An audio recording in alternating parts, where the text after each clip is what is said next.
გამარჯობათ. შემხვდა მღვდლის ცოლი, პატარა ბავშვთან ერთად. ბავშვს ჰქონდა აუტისტური სპექტრის დარღვევები. ჩემს კითხვაზე, რას უკავშირებდა ამ პრობლემას? ამ ადამიანმა მიპასუხა, მე არაფერს არ უკავშირებ, მე ვიცი რაც მოხდაო. რა მოხდა მეთქი? 10-დან 2 საათში სრულიად ჯამრთელმა ბავშვმა დაკარგა მეტყველების უნარი და გონება გაეთიშაო. შემხვდა ასაკოვანი ქალი, ინვალიდ ბიჭთან ერთად. რა მოუვიდა მეთქი ბავშვს, რა დაემართა? 5 წლისა რომ ავცერით, ფეხები წაერთვა და იმის მერე ასე დავდივართ სამინისტროდან სამინისტროში და ვითხოვთ დახმარებას მკურნალობაზეო.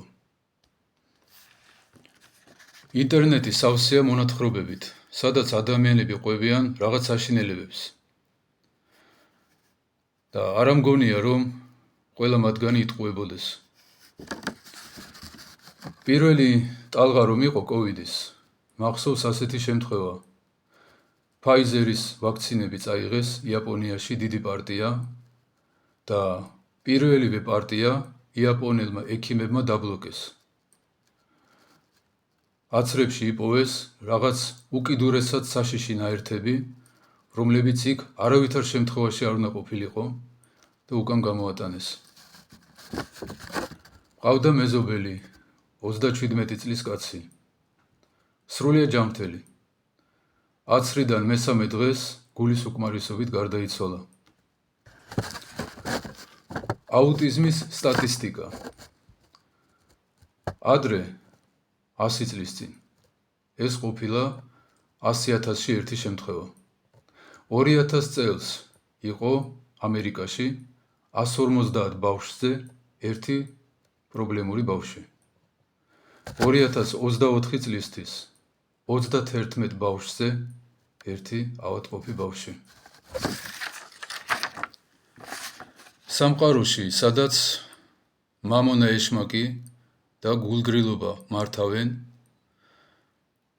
ალბათობა არ არსებობს, რომ ადამიანებს რაღაც ძალიან თუ არ გაუჭირდათ, ვინმე ამითი დაინტერესდეს, ვინმე მეს გამოიძიოს და შესაბამისი რეაგირება მოახდინოს. ექიმებმა რომც რამე იცოდნენ, 10,000 რო გაქვს ხელფასი, მე მეეჭვება რომ იმათ ეს დათმონ. არ უჭირთ ხოლმე, ფულს იღებენ გაჭირვებულებისგან და არც ინტერესდებიან მოარჩინეს თუ არა. და არ ამგონია დაინტერესდნენ ვაქცინაში რა არის.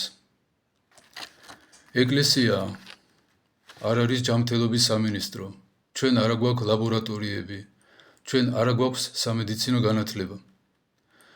ამიტომ გულითადად გირჩევთ, კარგად შეისწავლეთ ეს თემა. ინტერნეტი ყველას აქვს, ტელეფონი ყველას აქვს. კარგად აწონ-დაწონეთ მოპოვებული ინფორმაცია და ისე გადადგით თქვენი შემდგომი ნაბიჯები. მერთვა გაგახაროთ.